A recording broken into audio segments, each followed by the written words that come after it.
जरा कल्पना कीजिए, अगर आप किसी ऐसे ग्रह पर फंस जाएं जहां का तापमान रात में -200 डिग्री सेल्सियस तक गिर जाता हो। सोच कर देखिए उस जगह इंसान का क्या हाल होगा। तो आइए हम आपको ले चलते हैं उस रहस्यमयी ग्रह पर जहां 2 एस्ट्रोनॉट्स ने कदम तो रखा, लेकिन वे अनजान थे उस ग्रह से। और फिर जो हुआ उसने पूरी दुनिया को हैरान कर दिया। साल था 1982। मानव सभ्यता ने पहली बार आकाशगंगा के उस हिस्से की ओर कदम बढ़ाया जिसे अब तक सिर्फ सुना और टेलीस्कोप से देखा गया था। ब्रह्मांड के एक हिस्से में स्थित था एक ऐसा रहस्यमयी ग्रह जिसका नाम ज़िफ़ोरा नॉटी।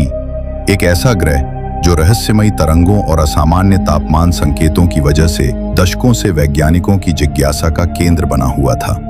2 एस्ट्रोनॉट्स, डॉक्टर विलियम और डॉक्टर क्लारा, एक अंतर्राष्ट्रीय स्पेस मिशन के तहत उस रहस्यमयी ग्रह पर रिसर्च के लिए भेजे गए। उनका उद्देश्य था ये पता लगाना कि क्या ज़िफ़ोरा नॉटी ग्रह पर वास्तव में जीवन मौजूद है या ये भी हमेशा की तरह एक अनसुलझी पहेली ही साबित होगा। इसी खोज के लिए वे अपने साथ छोटे पौधे, कुछ कीड़े मकोड़े और पानी के सैंपल खास डिब्बों में बंद करके लेकर निकले थे। लेकिन उन्हें जरा भी अंदाजा नहीं था कि ये मिशन एक ऐसे सफर में बदल जाएगा जहां जरा सी चूक उन्हें हमेशा के लिए ज़िफ़ोरा नॉटी की अंधेरी गहराइयों में कैद कर सकती है।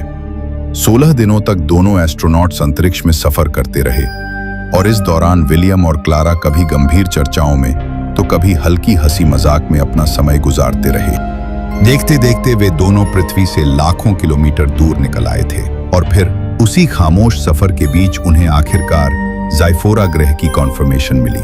स्पेसक्राफ्ट की खिड़की से झांकते ही उनकी आंखें एक अद्भुत दृश्य से चमक उठीं। उनके सामने एक रहस्यमयी ग्रह तैर रहा था जिसकी सतह से अजीब सी रोशनी निकल रही थी। डर और घबराहट के बीच आखिरकार दोनों ने हिम्मत की और अपने स्पेसक्राफ्ट को उस ग्रह की सतह पर उतारा। लेकिन जैसे ही जहाज ने जमीन को छुआ, विलियम और क्लारा ये सब देखकर हैरान रह गए। उनके मन में यही सवाल उठ रहा था, क्या सचमुच ऐसी भी जमीन हो सकती है?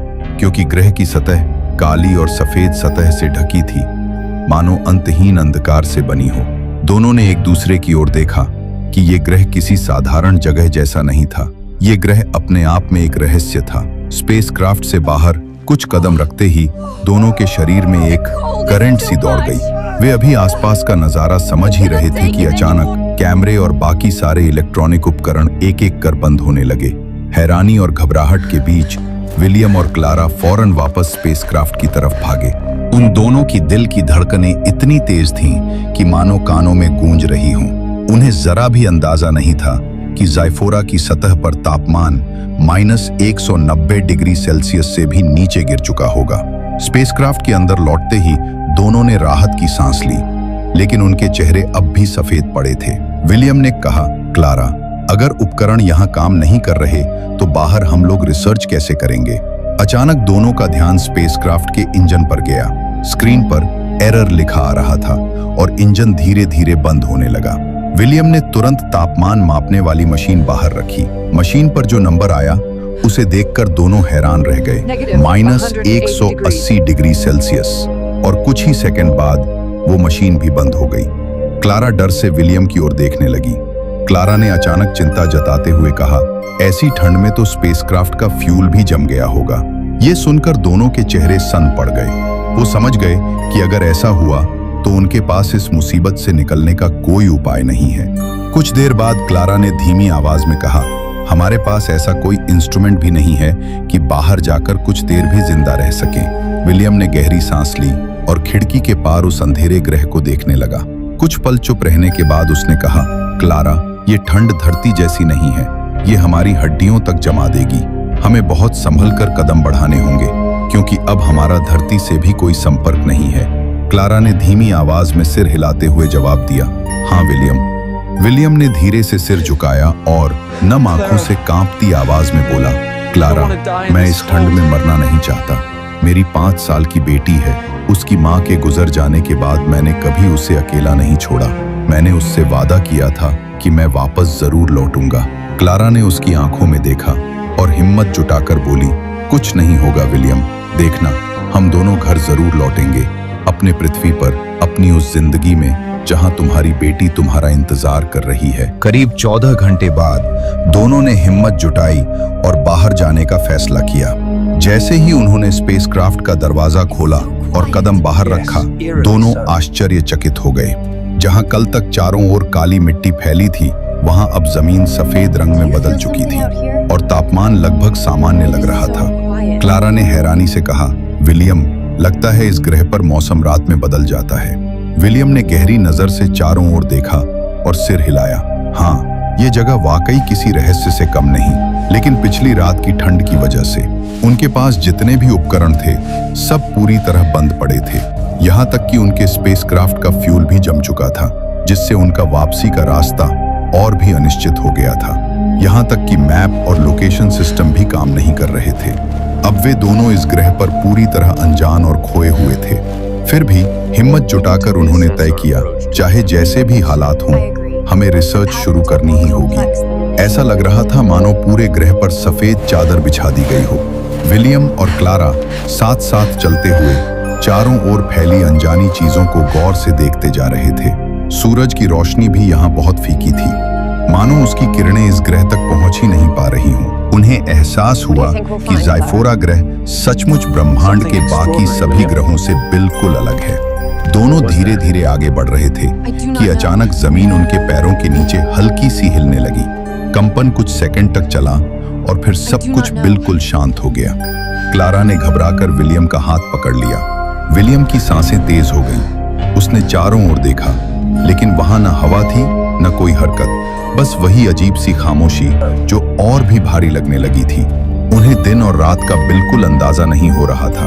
ग्रह का मौसम हर वक्त एक सा ही लग रहा था, न कोई धूप का असर न ही अंधेरे का फर्क। लेकिन एक बात दोनों अच्छी तरह जानते थे, अगर सूरज पूरी तरह ढल गया या हालात अचानक बिगड़ गए तो उन्हें समय रहते स्पेसक्राफ्ट में लौटना होगा। शाम ढलने से पहले ही दोनों सावधानी से वापस अपने स्पेसक्राफ्ट की ओर लौट आए। साथ ही उन्होंने ग्रह की सतह से कुछ मिट्टी के सैंपल भी इकट्ठा कर लिए ताकि बाद में उन पर रिसर्च की जा सके। स्पेसक्राफ्ट में लौटने के बाद दोनों ने बैठकर अगले दिन की योजना बनाई। उन्होंने तय किया कि कल वे 2 अलग-अलग दिशाओं में निकलेंगे ताकि ज्यादा से ज्यादा जानकारी इकट्ठा की जा सके। रात गहराते ही मौसम एक बार फिर बदल गया। ठंड बढ़ती बढ़ती 180 डिग्री सेल्सियस तक पहुंच गई। स्पेसक्राफ्ट के भीतर भी माहौल भारी और डरावना हो गया। विलियम ने कुछ देर सोचने के बाद कहा, क्यों ना इस मौके पर एक प्रयोग किया जाए। उन्होंने अपने साथ लाए गए छोटे छोटे कीड़ों में से कुछ निकाले और उन्हें बाहर रख दिया ताकि देखा जा सके कि इतनी भयानक ठंड में वे कितनी देर तक जिंदा रह पाते हैं। दोस्तों, अगर आपको हमारी ये कहानी पसंद आ रही है तो कृपया चैनल को सब्सक्राइब करें और इस वीडियो को लाइक करें। चलिए अब वापस चलते हैं कहानी की ओर। जब सुबह हुई तो दोनों बाहर निकले और नजारा देखकर दंग रह गए। जिन कीड़ों को उन्होंने पिछली रात 180 डिग्री की ठंड में छोड़ दिया था, वे न केवल जिंदा थे बल्कि मिट्टी के अंदर छोटे छोटे सुराख बनाकर मानो अपना घर सा बना चुके थे। क्लारा ने हैरानी से कहा, ये कैसे संभव है? इतनी ठंड में तो इन्हें एक पल भी जिंदा नहीं रहना चाहिए था। विलियम गहरी सोच में डूब गया। उसके बाद दोनों अलग अलग दिशाओं में निकलने की तैयारी करने लगे।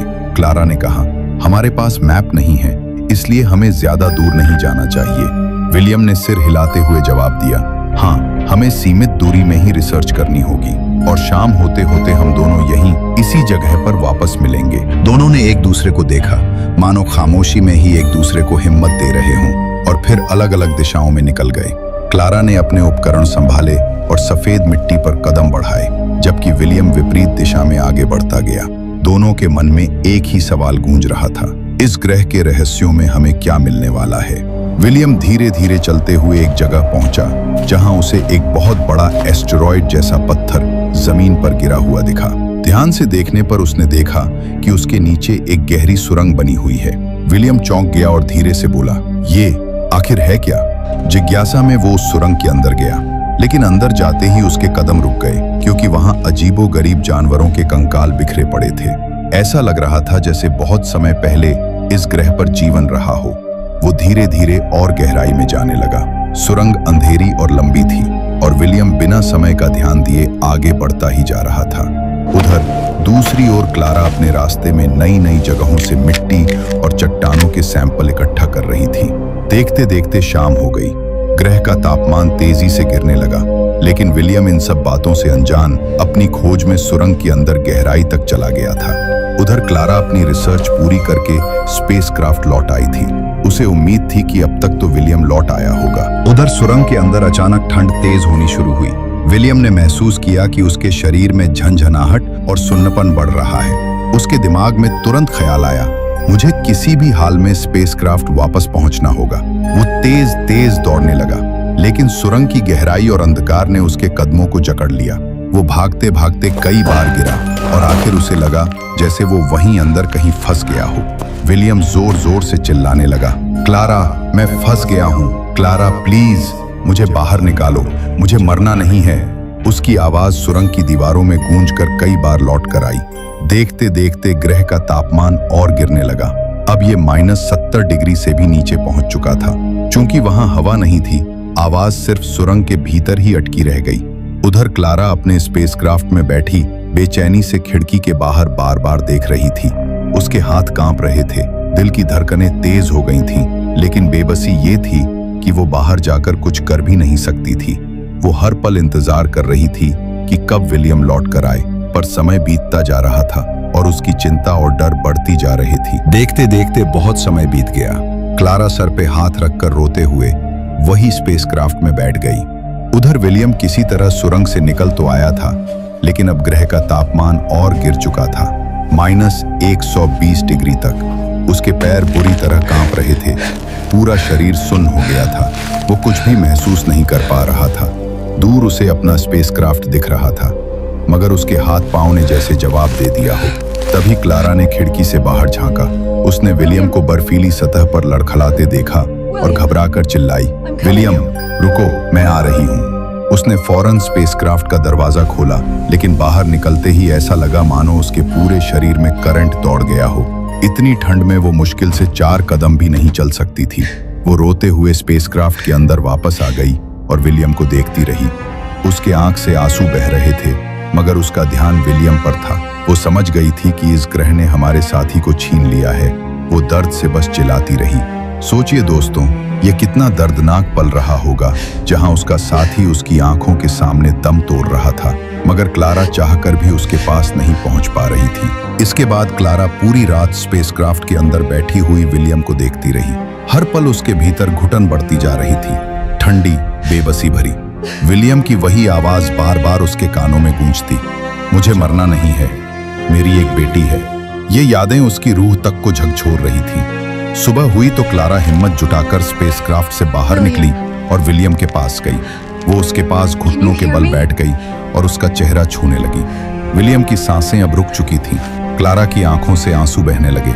उसने कांपती आवाज में कहा, मुझे माफ कर दो, मैं चाहकर भी तुम्हें बचा नहीं पाई। वो रोते रोते उसका हाथ पकड़कर बैठी रही, मानो उसे छोड़ने की हिम्मत ही ना हो रही। फिर उसने वहीं पर विलियम को दफनाया और एक पेड़ लगाया। क्लारा धीरे से बोली, तुम्हारी याद में ये पेड़ मैं लगा रही हूँ। मुझे नहीं पता ये सूख जाएगा या बचेगा, लेकिन भविष्य में अगर कभी मैं इस ग्रह पर आई तो जरूर तुम्हारे पास आऊंगी। William, I miss you. थोड़ी देर बाद उसने गहरी सांस ली और अपने आंसू पोंछे। उसके मन में सिर्फ अब एक ही ख्याल था कि मुझे किसी भी तरह इस ग्रह से निकलना होगा। धरती पर लौटकर सबको यहाँ के बारे में बताना है और सबसे जरूरी विलियम की बेटी को संभालना है। वह उठी और स्पेसक्राफ्ट की ओर देखने लगी। उसके दिमाग में अब बस एक ही सवाल था, कैसे वो जमे हुए फ्यूल को पिघला सकेगी, वो भी शाम होने से पहले। क्योंकि जैसे ही रात ढलेगी तापमान इतना गिर जाएगा कि बाहर निकलना तो दूर, जिंदा रहना भी नामुमकिन हो जाएगा। क्लारा ने चारों ओर नजर दौड़ाई। उसके दिमाग में बस एक ही ख्याल आ रहा था कि अगर किसी तरह गर्मी पैदा कर सकूं तो शायद फ्यूल पिघल जाए। उसने बिना देर किए अपने कपड़े उतार उतार कर जलाने शुरू कर दिए। यहाँ तक कि उसने विलियम के कपड़े भी इकट्ठा किए और उन्हें भी आग लगाने के लिए इस्तेमाल किया। धीरे धीरे धुएं और जलते कपड़ों की गर्मी ने थोड़ी सी नमी पैदा करनी शुरू की।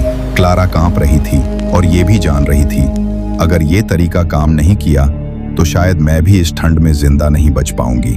देखते देखते 2 घंटे बीत गए, मगर अब तक स्पेसक्राफ्ट के इंजन में कोई हलचल नहीं हो रही थी। क्लारा की सांसें तेज हो गई थीं, दिल डर और घबराहट से धड़क रहा था।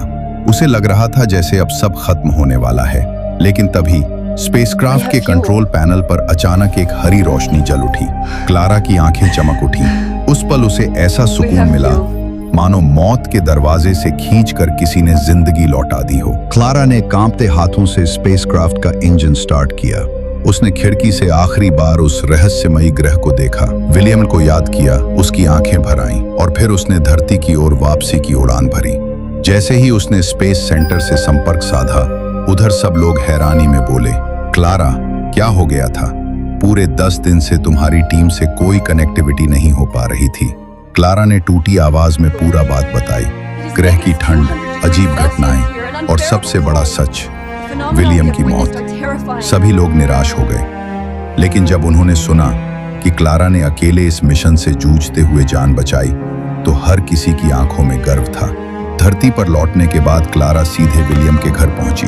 जैसे ही उसने दरवाजा खोला, छोटी बच्ची दौड़कर उसके गले लग गई। क्लारा ने उसे कसकर सीने से लगाया और कांपती आवाज में कहा, अब से तुम्हारा ख्याल मैं रखूंगी। बच्ची ने मासूम आंखों से ऊपर देखा और धीरे से बोली, आंटी, पापा क्यों नहीं आए? क्लारा की आंखें भर आईं। उसने आसमान की ओर इशारा करते हुए कहा, बेटा देखो, वो जो चमकता तारा है ना, तुम्हारे पापा वहीं से तुम्हें देख रहे हैं। बच्ची ने आसमान की तरफ नजर उठाई और चुपचाप मुस्कुराई, मानो अपने पापा को सचमुच देख रही हो। क्लारा ने आसमान की ओर देखते हुए आखिरी शब्द बोला, विलियम, एक न एक दिन मैं उस ग्रह पर जरूर आऊंगी। दोस्तों, विलियम और क्लारा की ये कहानी आपको कैसी लगी? हमें कमेंट में जरूर बताएं और चैनल को सब्सक्राइब जरूर कर लें, क्योंकि अगली बार आने वाली है और भी ज्यादा रोमांचक और रहस्यमयी कहानी।